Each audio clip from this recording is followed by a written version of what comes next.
Today I want to talk about the mutable cross and the fact that Peter's crucified upside down and what that actually means for us. The mutable cross is ruled by Mercury and Jupiter. Period. They rule the axis, they rule the crossbar and the axis. They rule both. This is the only cross that's only ruled by two to start with. And pretty much Jupiter is good old Jove, Jehovah, Yahweh, all of that. Mercury, he plays the Nike, Loki character. Mercury rules the mind. He rules logic, a part of the mind. He rules logic and intelligence. Mercury. Mercury in Virgo is exalted. People who have Mercury in Virgo are very analytical. Virgo's analytical, and Mercury bringing that logic in there. So this mutable cross upside down, what does that mean for us? When you flip a cross, the crossbar remains the same. It doesn't move. It doesn't invert. Only the axis bar inverts. So it switches the power between Pisces and Virgo. When the sun is in Pisces, if the sun is in Pisces, the earth is considered in Virgo. So we flip it. That means the power shifts. Now, Pisces has the power of earth, and Virgo is running the power of the sun. They flipped. And I don't mean earth element, because Virgo is an earth element anyway. I mean the planet. It's in the celestial view. If the sun is rising in one constellation, the earth aspect is the opposite constellation. That's what I mean, to verify that there. So the power is shifted. Jupiter was called Satan by the Christ, and that Satan would be cast down to earth. That's what that means, is that now Mercury is running with the power of the sun, and Mercury is debilitated in the water of Pisces, and Jupiter is on earth. But that only happens at the end of the age. Why? Because Peter's crucified at the end of his life. That's why everything suddenly is turning upside down and standing on its head, because we are in the time of Peter's crucifixion. And you can pretty much go along with the story that's in the New Testament of how it's done, when it's done, where it's done. Maybe I should do a video on that, on the crucifixion of Peter and what that actually means. So we're dealing with the power of Jupiter on earth, and that's why everything's upside down. That's why nothing is logical anymore. It's illogical. All of the attributes are inverted. If it's supposed to be one way, then it's been flipped. So as Mercury is generally debilitated in Pisces, and Venus is exalted here, and they switch roles in Virgo. In Virgo, Venus is exalted and Mercury is debilitated. That's the axis bar we're dealing with. And who rules it, and how much power they have, and how that power is used. But the power of this age has been flipped. Right at the end of an alchemical transmutation cycle. At the death of Peter. Let me go to Stellarium. Hold, please. So, when we talk about the patriarchs and the apostles,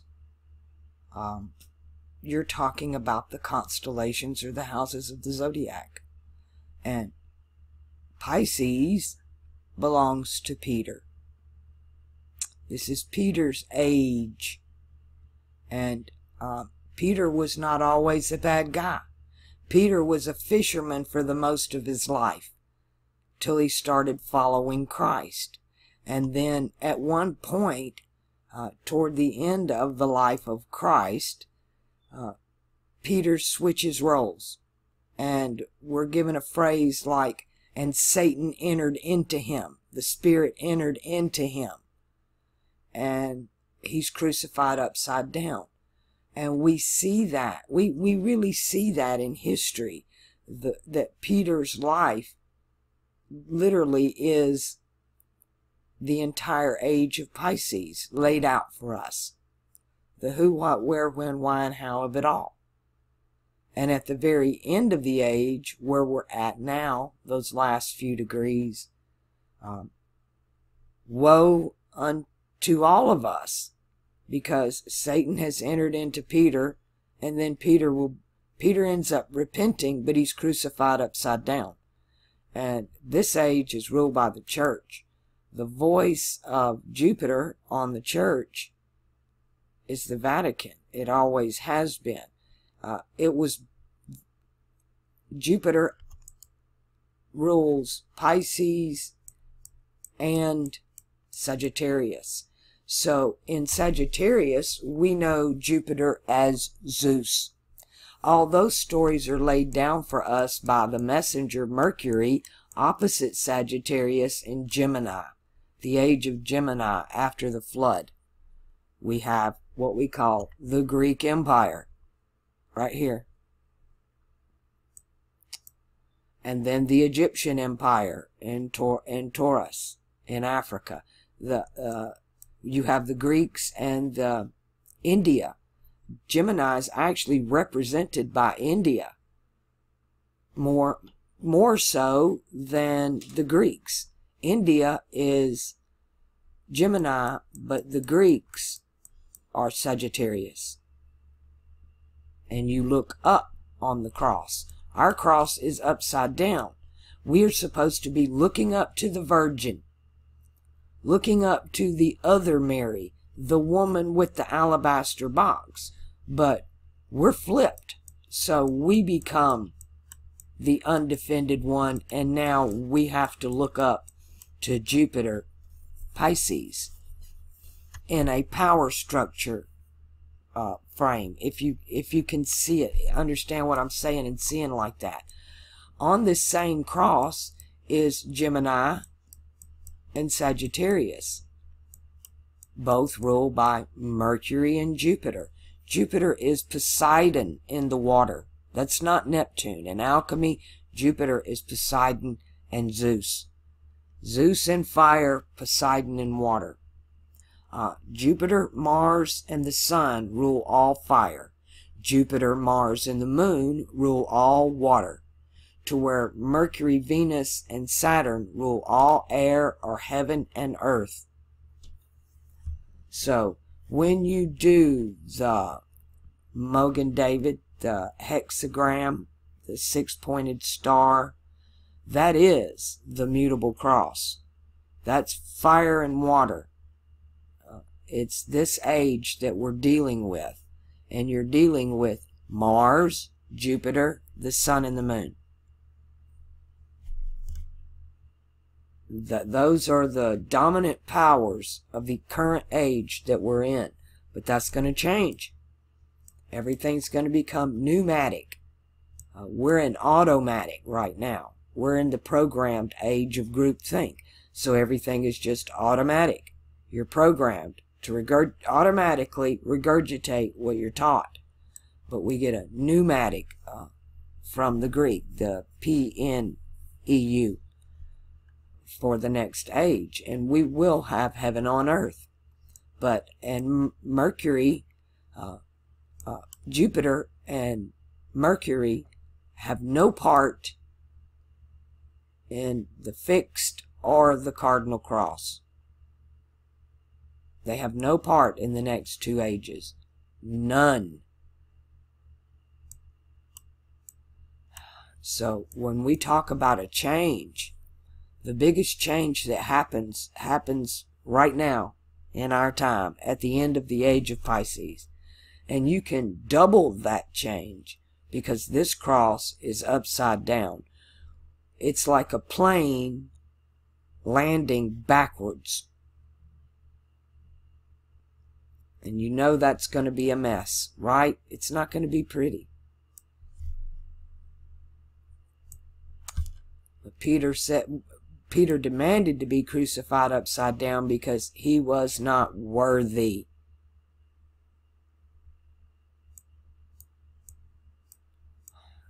So everything in this age is ruled by Jupiter and Mercury. And Jupiter and Mars are like twins. They rule water and fire, and they switch places. In the age of Sagittarius and Scorpio, Jupiter ruled fire and Mars ruled water. In the past 2 ages, Mars ruled fire and Jupiter ruled water. Now Jupiter's got the power of earth. And that's forbidden. Should have never been. Ever. Jupiter has no part in heaven and earth. But because of this switch between the powers of Jupiter and Mercury on the axis of the mutable cross, Jupiter now, or Satan, now has power or retention of the earth. Pun intended, because it's Earth, the element in Virgo, and the planet itself. And Spica is the star of this age. Every age gets a star, a guiding light. Every cross has one. Every cross has 4, actually. The most prominent one is the fixed cross. Now, I want to start the next section by talking about the symbols of alchemy. In my lifetime, y'all know I've been through a lot of languages, and my interest in language is not so much to learn the language, to learn to read it, or even speak it. It's to learn the structure of the language. All of this is really about sentence structure. English, to me, is part of Peter being crucified upside down. English its root is German. It has aspects of Greek, French, Latin, German, Welsh. There are so many languages that make up what we call English. But English sentence structure is different. That's what's different about it than any other language, is its template, the language template. That's more what I'm interested in when I study languages. Because English, we put the subject before the verb, but no other language does that. Every other language puts the verb before the subject. The action, verb is an action, so you put the action before you. It's like in Spanish they would say, go to the store, John. We say, John, go to the store. in English, they put the verb go before the subject. And that, to me, is crucifying upside down. You just switch the power from the verb to the subject. You put it first in line. To me, in my thinking or my programming, it makes more sense to put the subject before the verb. If I walk into a room full of people and I just say, go to the store, everybody's going to turn and look. And then I say John. But if I walk in the room and I say John first, then only John looks. And I tell John to go to the store. It's involving that one person instead of the whole room, even though everybody's going to hear it. But you get my point. But I get it. And it is the sentence structure that was changed to create English. It's a kind of pig Latin. To put the subject before the verb is a kind of pig Latin. Ude, uye, ixpe, igpe, atenle. You take the front and move it to the end. And that's what they do in alchemy. That's how they do the Bible Bibble Babble. We've been through that in Fomalhaut. In Arabic is thalam, but they're the same word. They're THLM. THLM. So Greek and Arabic are reversed. It's that simple. And that's what they do. So every language on the planet, every proto-language on the planet has a flipped version. English does not. English is flipped from all of them. From all of them. But it was learning that. That's what I learned in 6th grade Spanish that opened up, that I finally understood English. Now English makes sense to me. Why do we need to know sentence structure? Because English is different than every other language. Had I not understood, I understood sentence structure. I could get an A on it, but I was not satisfied as to why. Why? Why are we drilling this? Year after year we go through this. Kids in the class are failing left and right. Nobody can explain. And it's simple as, because English is different than other languages and you need to know that. And boy, did I need to know that. Because I would have never figured any of this out had I not had a problem with English. I could make the A, but the Levet me, not the programming, kept going, this does not compute, this does not compute. I needed to have a reason why it's that way. Okay, it's that way, but why? And now I know why. It's because English is different. And you won't know that difference if you didn't understand the sentence structure between different languages. English, we compound words. We take words and we have different meanings for the same word. Hence, we have books called thesaurus. And a thesaurus is your best friend because that's exactly what the scribes used to scribble the scriptures. They just gave you another word that sounds the same, but it has a different meaning. Or like the difference between translating the word heaven into the alchemical word air. That's what they did. They translated one word, and out of the Greek, it's pneumatic. It's called pneumatic, and it means breath, air, spirit, heaven.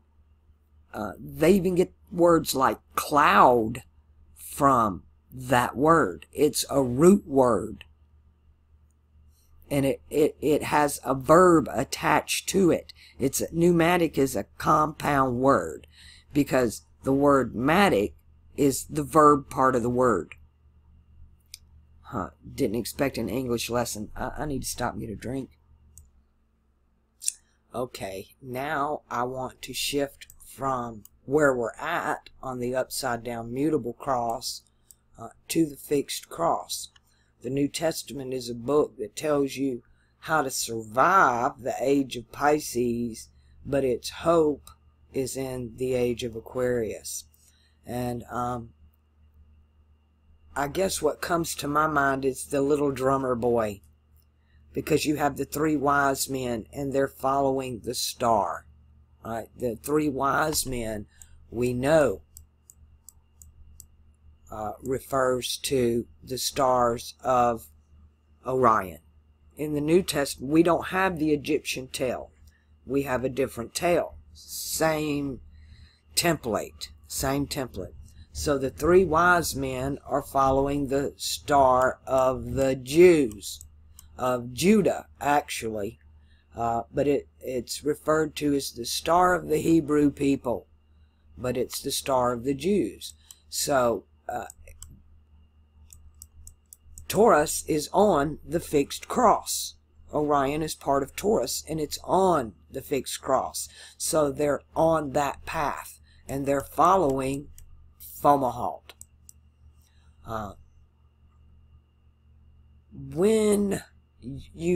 Its axis are the two stars of Fomalhaut and Regulus.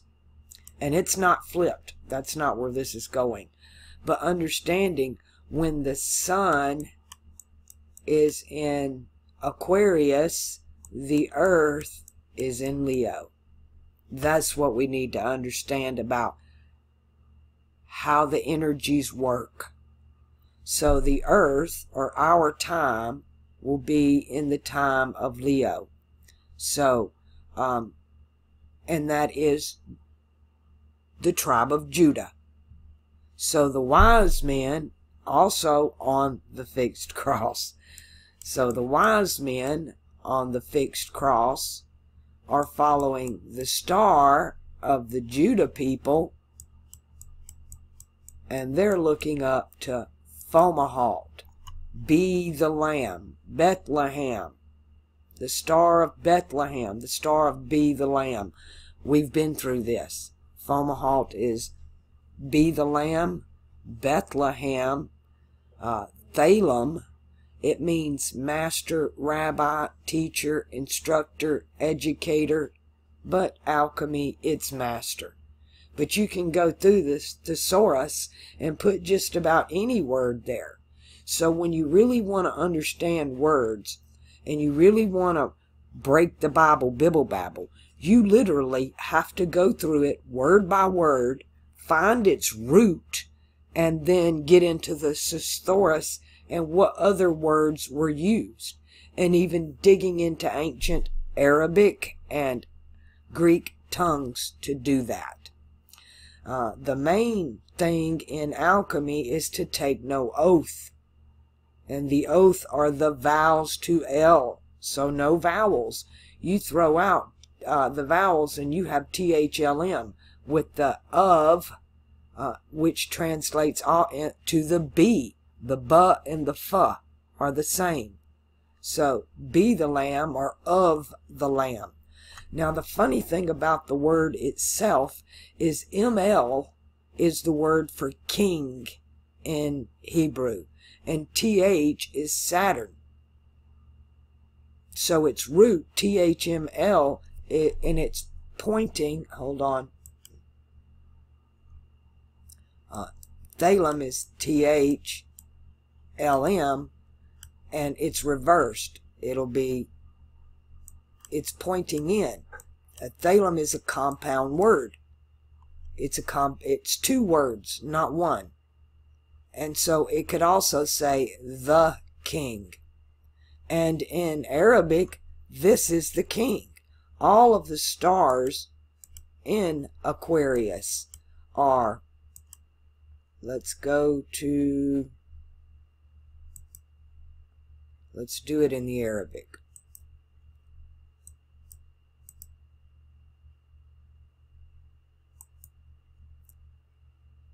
Let's just start with one of the luck of lucks. First lucky star of the king. He's the king. The lucky star's on his right shoulder. And they just take these images. What they do is they take the image and then they write a story around it. Now, they can change the vowels, but the consonants remain the same. They're constant. They're constant. And that's how you do this. You can do this for yourself. I'm giving you the keys. You can do this yourself. Now, I've done it. What I do is primarily the fixed cross, because that's the stories we're given. In this age, at this time, everybody is running on the reaching for the fixed cross. While we're in this miry, muddy mess of Pisces Virgo, quicksand. Not just sand, but quicksand. If you've ever been to the beach and you stand at the shoreline, when the waves come in and just wash over your feet, it buries you. If you stand there long enough, you're going to be over your head. It's quicksand. It just that water pulls you down when it mixes with the sand. And that's where we're at this age. You need to build your house on the rock. Now, funny, because the word rock is also has to do with stars. Star, stone, rock, all of these words come from the same word. So I'm going to build my church on that rock, on that star. I saw a star fall from heaven. I saw a rock fall from heaven. You need to know the interchangeables in alchemy, just like in the thesaurus. But you have to find the root. And to do that, you have to... Words, a real word, a root word, has 2 consonants and 1 vowel, or 2 vowels and 1 consonant. It's 3 symbols that make up 1 word. And all other words are built on that root in every language. This is something we're not taught. But you learn this in sigil magic of alchemy. Because everything, there are 3 symbols, the dot, the line, and the curvy line. Which is really all one thing, because the line is made up of the dot. And the curvy line is made up of the straight line. Everything in 3s.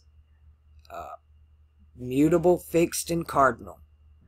The adept, the master, the grandmaster. I want you to be able to do this for yourself. I want you to learn this and pass it on to your children and their children.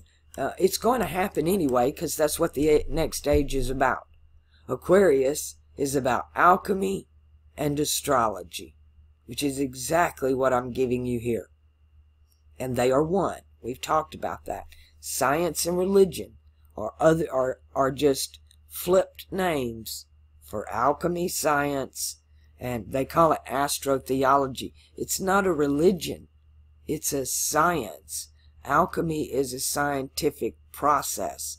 And Aquarius, ruled by Saturn, the higher self, is about alchemy, which the basis of alchemy is the law of equivalent exchange. In India, they would call that karma. In the Western tradition, we call it you reap what you sow. That's how it's stated in the Bible. It's all the same thing. The law of equivalent exchange, karma, and you reap what you sow are 3 different ways of saying exactly the same thing. When you learn the language of alchemy, it's older than all of the traditions because of the symbolism. And right now, I've never, ever seen this, what they're doing now with the perversion of the symbols. But as I look, and they began this with the Germans and the Nazi era. That was the beginning of the perversion of the symbols. And even the Vatican now shows you the inverted cross of Peter in St. Peter's Basilica. That's a new addition. The past few, I'm not sure when they did it, maybe a couple decades ago, but that the symbolism rules everything, because the logo is the symbol, and that's where the power is. And that's why it's important for you in the symbolism. Well, today is Christmas Eve, the symbol of the Christmas tree. And the Old Testament, when it's talking about the coming Savior Messiah, he's referred to many times as the evergreen. And the evergreen doesn't die in the winter. That's what you need to know mostly important about an evergreen. It's evergreen. It never dies. And that is a reference to our spirit, our eternal body, our light body. Jesus is a representation of your higher self. And you need to be in touch with your higher self. If you get completely in touch, you open the third eye and you're looking face to face at your twin, then you're probably not going to want to come back. But we connect through the Holy Spirit. The word Holy Spirit is the same word pneumatic. Same word. It's spirit, and a pure spirit, the clean spirit. Try the spirits. We're told to try them, to see not if they be of God, but which God they be of. You need to know. Alcohols, some are made from grain. Wine is made from fruit.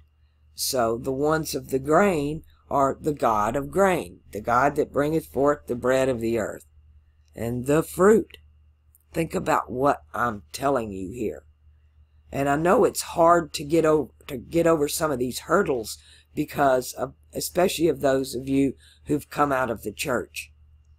The crux, the word church, there's no cha, it's ka, so it's a KRK. It's a crux. The word church literally freaking means cross. It's a crux. It's a cross. We're on the mutable cross. We're told to take up our cross and follow him. Follow the Lamb. Follow Fomalhaut. Because the earth is tilted,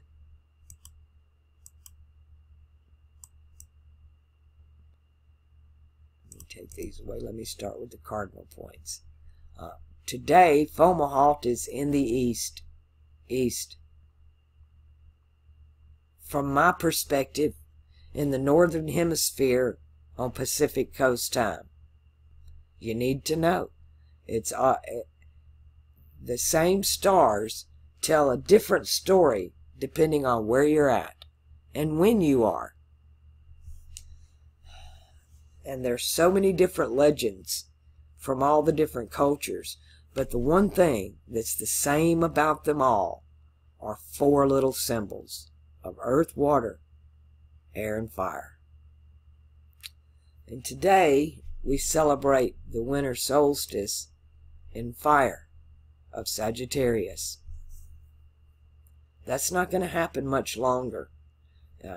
When the winter solstice happens in Scorpio, then we get the story where Scorpio, or Ophiuchus Serpentarius, is the hero. And as the sun dies, the hero will die and then be resurrected. Right on the third day, you're going to get that story. That story began when Scorpio was at the other end, upside down. We're always told the story what's over our head, right? We are to look up, but because we're on an upside down cross, when we look up, we're supposed to be, in the age of Pisces, we are supposed to look to Virgo, the woman with the alabaster box. Instead, we've been given the story of the loaves and the fishes. We're upside down. That's why they want you to do so much. We have this funny phrase in English. It's called, your boss just stands over you and harps at you, or your parent, do this, and they want you to stand on your head. When I say jump, you say how high? Yeah, that's what's happening here. So, when the change happens, it's going to be the biggest one that's ever happened, because this cross is inverted. Its axis bar has flipped. So it's going to be destruction on a massive scale. You need to know that. You need to know that. Major destruction comes. We're told about that in the book of Revelation. The book of Revelation is about what was, what is, and what will be. The book of Revelation literally covers the whole zodiac. You just have to be able to read it. Most of it's already happened. Some of it we're in the middle of, but there's still some to come. The part to come begins when you read the lines, and I saw a new heaven and a new earth. I saw Jerusalem descending like a bride adorned. That is Aquarius. That's the next age. We can see it coming. If you've been with me, you know where the new city is going to be. And it will not be in Asia. I assure you that. It will not be in Europe either. Europe and Asia rule all fire and all water, and they have no part in the next 2 ages of South America and North America, Aquarius and Capricorn. They'll be there, they just won't be of any consequence. And that includes China to the Middle East of Asia, and that includes Europe from Russia to Britain. All of it, they will be of no consequence. They'll have no power. Water and fire, Jupiter, Mars, and Mercury have no power in the next stage. Mars will. Mars will have power because Mars is exalted in Capricorn. But Jupiter and Mercury will not. They only rule on the mutable cross. That's the only power they have. So we will get the power of Mars back, but that Mars power will be different than Mars in water or fire. When Mars is in Capricorn, cardinal Earth, Mars is exalted. It's not about war, and it's not about make love. It's about get the job done. It's about taking action. The motto for Capricorn is I do, or let there be. It is a notation of action. Aquarius is I know, and Capricorn is I do. We use that I do in our ceremonial ritual of marriage. The two become one. And they become one under Saturn, the higher self. There's so much demonization of Saturn. Well, we're in Jupiter's age, and Saturn's coming to take over. So, of course, they're not happy about it. Of course, they're going to demonize. But you need to know the truth about all sides. And you also need to know that in the age of Aquarius, you're not going to get any of Jupiter's grace. None of that's going to be there. You're going to get exactly what you deserve. The law of equivalent exchange. To get something, you must give something of equal or greater value. Karma, you will reap what you sow. If you sow good, you'll reap good. Some 30-fold, some 60-fold, some 100-fold. But if you reap bad, that's what you're going to reap. You sow bad, you're going to get what you deserve. No grace, no mercy. The words grace and mercy belong to this age. what is the Arabic term? Allah's the most gracious, most merciful. That is Jupiter. The power of Jupiter and Mars switch. In all actuality, Allah has more to do with Mars than Jupiter. But because they're both fire worshippers, Jupiter and Mars rule fire, Mars takes on more of the fire aspect in this age, while Jupiter's doing the water. But they're the same in this age. They work together as that hexagon star of water and fire, the battle of fire and ice. That's what's going on. And Jupiter loses in so many ways for the next 2 ages. When I say that, I'm talking about Europe. They're done.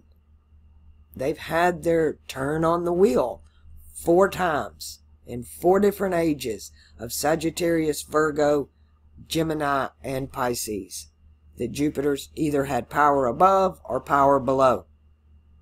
And he's blew it every time. It's had to be erased.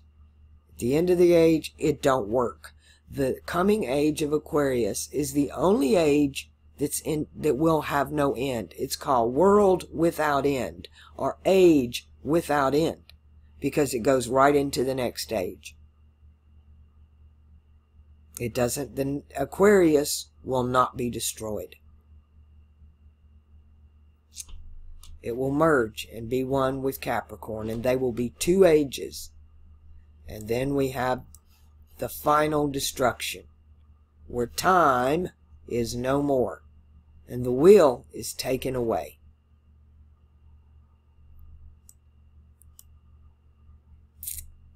We go back to Genesis 1, to the Tuhu Vuhu, the overthrow, the catapult, the void, right there. And we don't have any information what happens after that. It's outer space, it's outer time. It's a different zodiac coming. Once you reach cardinal Earth, that's the apex for humanity, physically and spiritually. This is where, at the point in the zodiac now, the way it's structured now, this will be the end of the story. In the past, this is where the fall happened. What I call the fall. They fell from where Anakin Skywalker kills all the younglings in the Jedi Temple. That happens right here. So, and the rise of the Empire, which is the end of heaven on earth. But when you look in all of the different traditions, when they get to this point coming in the future, there's nothing written. It's a blank book. Even Nostradamus showed you the picture of the old man sitting there, and he shows you the book, and the pages are blank. That's right here. That's right here. And that once we get here, as long as Anakin don't go back in and kill all the younglings, we don't have this problem anymore. Problem resolved. The Jedi are not wiped out this time around. And there is no, the Mobius strip, the time ends here. We get out of the circle. But because this happened, the fall, the void, then it had to be repeated. It had to be fixed. It was called the mystery that has been established before the foundations of the world, before the foundation of all ages. This secret mystery. And it's the mystery of our higher self. It's the mystery of the Force. May the Force be with you. The Force, you are the Force. You're the catalyst for it. You're the conduit. You're the conduit for the Force. It has to channel through you. Like Paul said, it's not me, but Christ within me. the energy within me, the anointing within me. Christ means anointing. The oil within me. Learn to go through the words, through the thesaurus, and it pulls all the stories together. And you start to see it. Alright, this is getting to 45 minutes. I don't want it to be too long.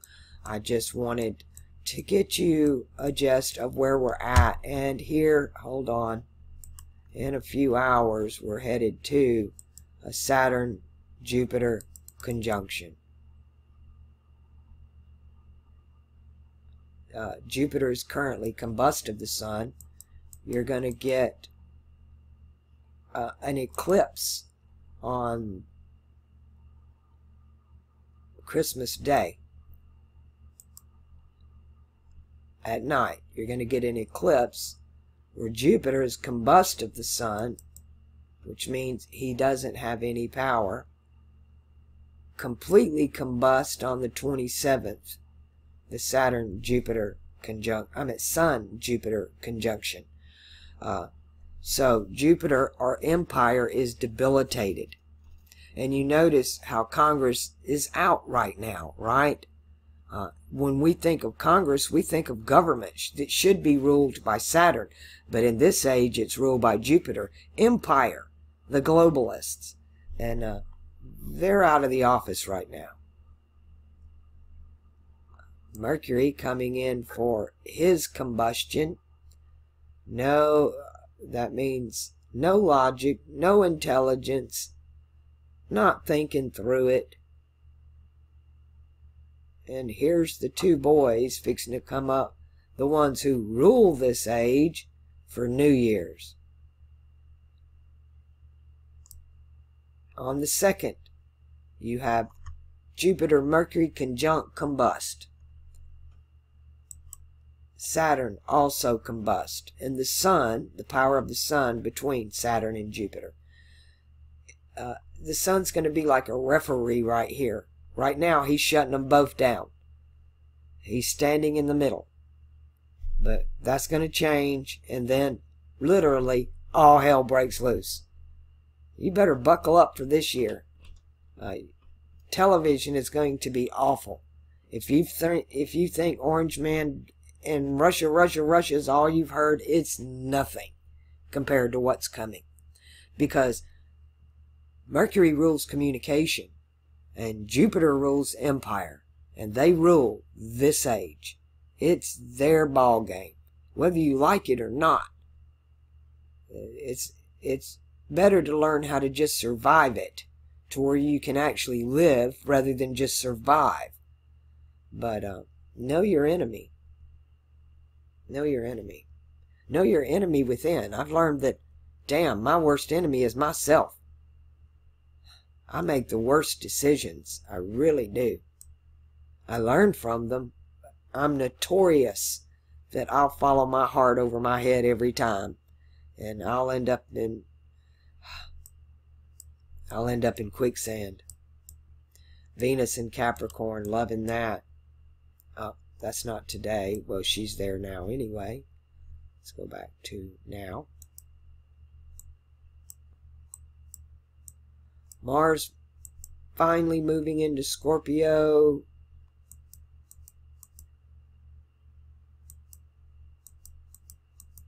Wow. See how different it is. Still got him in Libra there.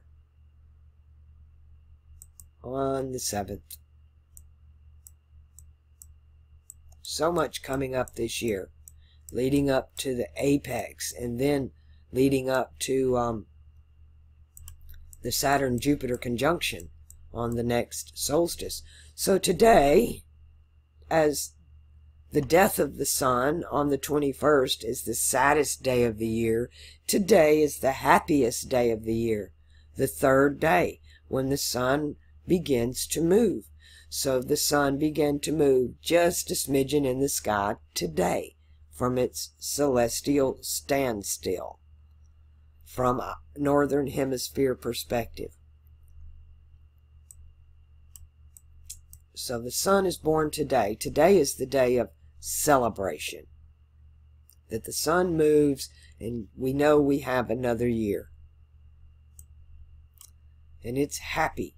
It's a happy day. It's a day to give gifts to one another.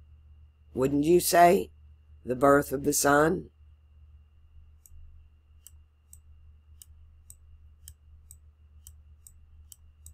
But this should be the happiest day of the year. Alright. That's my video for today. All of y'all have a great holiday. I love every one of you. More than you could possibly ever know. I really do. So many of you I know so personally. And I'm way behind on emails. I will eventually get to them all. Be patient with me, please. It's taken hours to get a chart uploaded.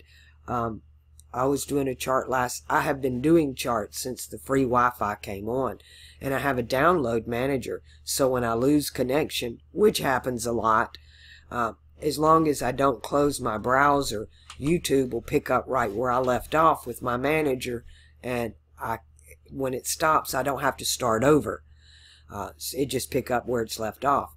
So I've just been letting it run 4 days now, for about a week.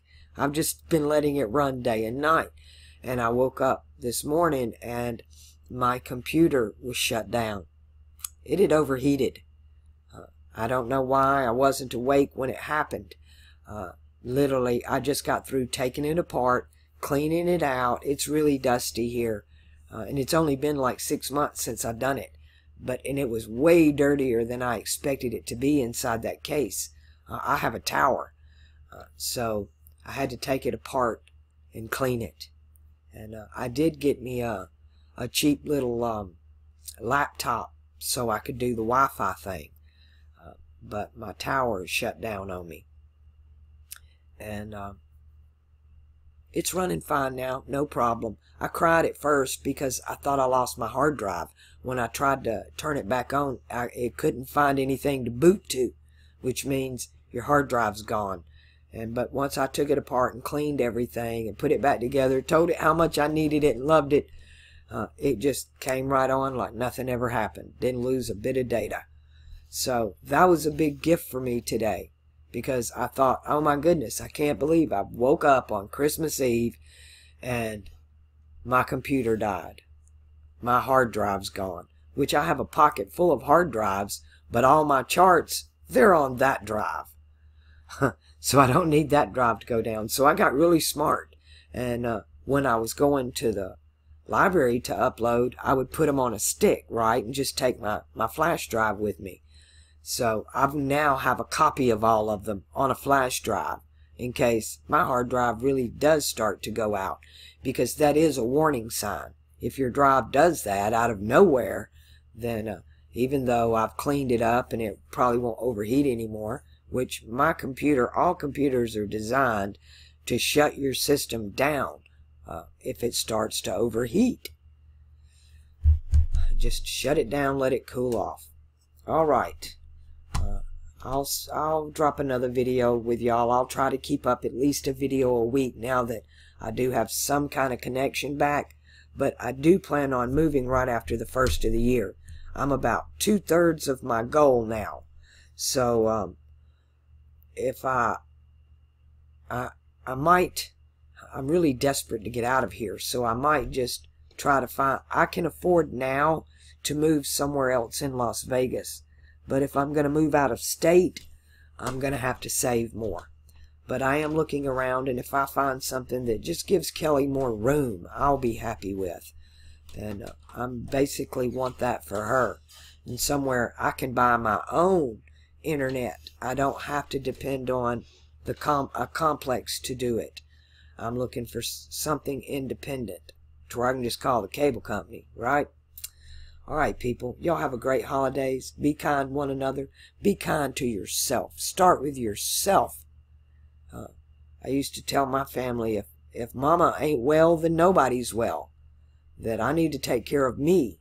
And a lot of times we just need to stop and do that. And over the holidays, I know it's all about what you can do for everybody else. So today, take some time for yourself. Take some time for your higher self. Today couldn't be good a day as any. And always follow the Lamb wherever he goes. You know, in this age we say out of the horse's mouth. And in the next age it's going to be out of the fish's mouth.